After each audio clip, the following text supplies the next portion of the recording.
தமிழ்நாடு முழுவதும் நீர் ஆதாரத்தை அதிகரிக்க 1168 கோடி ரூபாய் மதிப்பீட்டில் நுண்ணுயிர் பாசன திட்டம் ஊக்குவிக்கப்படும் என்று தமிழ்நாடு வேளாண் நிதிநிலை அறிக்கையில் அறிவிக்கப்பட்டுள்ளது. கரும்புக்கான ஊக்கத்தொகை 215 ரூபாயிலிருந்து 349 ரூபாயாக உயர்த்தப்படும் என வேளாண் நிதிநிலை அறிக்கையில் தெரிவிக்கப்பட்டுள்ளது. இதற்காக 297 கோடி ரூபாய் ஒதுக்கப்பட்டுள்ளது. ஒருங்கிணைந்த தென்னை வளர்ச்சி திட்டத்திற்கு 35 கோடியே 26 லட்சம் ரூபாய், ஊட்டச்சத்து வேளாண்மை இயக்கம் என்ற புதிய திட்டத்திற்கு 125 கோடி ரூபாய் ஒதுக்கீடு செய்யப்பட்டுள்ளது.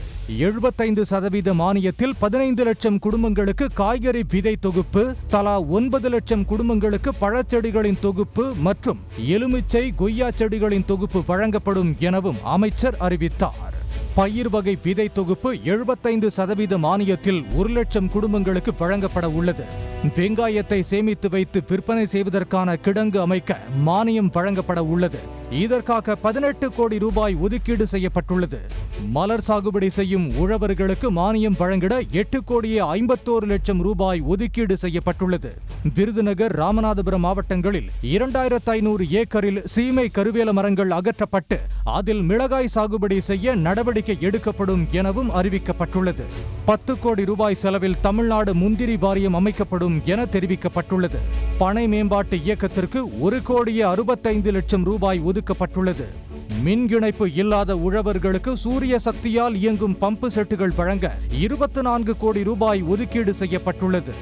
17,000 உழவர்களுக்கு 215.80 கோடி ரூபாய் மானியத்தில் வேளாண் இயந்திரங்கள், கருவிகள் வழங்கப்படும். வேளாண் விளைபொருட்களுக்கு தகுந்த மதிப்பு கூட்டு மையங்கள் அமைக்க 50 கோடி ரூபாய் மானியம் வழங்கப்பட உள்ளது.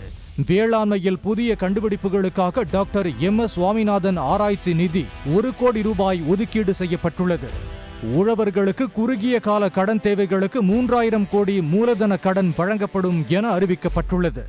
தமிழ்நாட்டில் பயிர் சாகுபடிக்கான குறுகிய கால வேளாண் கடன் தேவைகளை நிறைவு செய்யும் பொருட்டு 2025-26 ஆண்டில் ரூபாய் 17,000 கோடி அளவிற்கு பயிர் கடன் வழங்கப்படும். கால்நடை வளர்ப்பு, மீன் வளர்ப்பு, தேனீ வளர்ப்பு உள்ளிட்ட வேளாண் சார்ந்த நடவடிக்கைகளுக்கான உழவர்களின் குறுகிய கால கடன் தேவைகளுக்கு 2025-26 ஆண்டில் ரூபாய் 3000 கோடி அளவிற்கு மூலதன கடன் வழங்கப்படும். வேளாண் நிலமற்ற பட்டியல் இனத்தவர்களுக்கு வெள்ளாடு அல்லது செம்மறி ஆடுகள் வாங்க மத்திய கால கடன்கள் மற்றும் மூலதன கடன்கள் வழங்கப்படும். டெல்டா மாவட்டங்களில் 22 நெல் சேமிப்பு வளாகங்கள் 480 கோடி ரூபாயில் அமைக்கப்படும் என அறிவிக்கப்பட்டுள்ளது. உணவு மானியத்திற்கு 12,500 கோடி ஒதுக்கீடு செய்யப்பட்டுள்ளது. ஊரக பகுதிகளில் உள்ள ஏழை பெண்களுக்கு நாட்டுக்கோழி பண்ணைகள் அமைக்க 6 கோடி ரூபாய் நிதி ஒதுக்கீடு செய்யப்பட்டுள்ளது. சிறிய பால் பண்ணைகள் அமைத்திட 4% வட்டி மானியம் வழங்கப்படும். 80,000 இயற்கை வேளாண் பணிகளுக்கு 2,000 கோடி ரூபாய் ஒதுக்கீடு செய்யப்பட்டுள்ளது. மொத்தமாக 45,661 கோடி ரூபாய் ஒதுக்கீடு செய்யப்பட்டுள்ளது. உடனுக்குடன் செய்திகளை தெரிந்து கொள்ள சன் நியூஸ் பெல் ஐகானை கிளிக் பண்ணுங்க.